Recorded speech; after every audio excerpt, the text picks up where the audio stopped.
മാതാവിന്റെ ഗർഭപാത്രത്തിലെത്തിപ്പെടുന്നതിനു മുമ്പ് ദീർഘമായൊരു കാലം നിനക്കുണ്ടായിരുന്നു. മരണത്തിനു ശേഷവും ദീർഘമായൊരു കാലം നിനക്കുണ്ട്. തുടക്കവും ഒടുക്കവും എവിടെയെന്നറിയാത്ത അത്യത്ഭുതകരമായ നിന്റെ അസ്തിത്വത്തെ പഞ്ചേന്ദ്രിയങ്ങളാകുന്ന മുദ്രകളാൽ സീൽ വയ്ക്കപ്പെട്ടിരിക്കുന്നു. ശരീരമാകുന്ന കൂട്ടിനുള്ളിലകപ്പെട്ടിരിക്കുന്ന നിന്റെ ബോധത്തിനിപ്പോൾ കുപ്പിയിലകപ്പെട്ട ഭൂതത്തിന്റെ അവസ്ഥയാണ്. നിന്റെ അസ്തിത്വത്തിന്റെ വലിപ്പവും ഗാംഭീര്യവും അറിയാൻ നിനക്കിപ്പോൾ സാധിക്കുന്നില്ല.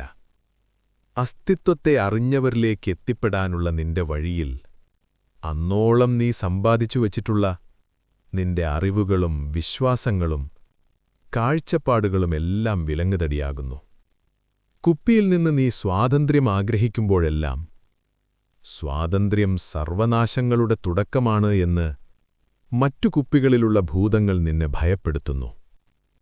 അറിയണം, സ്വാതന്ത്ര്യം നാശത്തിലേക്കുള്ള തുടക്കമല്ല, മറിച്ച് നിന്റെ ശരിയായ അസ്തിത്വത്തിലേക്കുള്ള മടക്കമാണ്.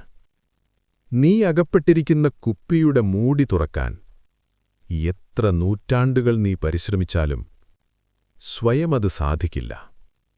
സ്വതന്ത്ര ലോകത്തുള്ള ഒരു മനുഷ്യന്റെ അഥവാ ഇൻസാൻ കാമിലിന്റെ സഹായം അതിന് കൂടിയേ തീരൂ. നിന്നെ അടച്ചുപൂട്ടിവച്ചിരിക്കുന്ന ആ മാന്ത്രിക കുപ്പിക്ക് പോറലേൽക്കാത്ത വിധം അതിന്റെ മൂടി തുറന്നെങ്ങനെയാണ് നിന്നെ സ്വതന്ത്രനാക്കേണ്ടത് എന്ന് ഇൻസാൻ കാമിൽ എന്ന ആത്മജ്ഞാനിക്കറിയും. അവർക്ക് മാത്രമേ അതറിയൂ.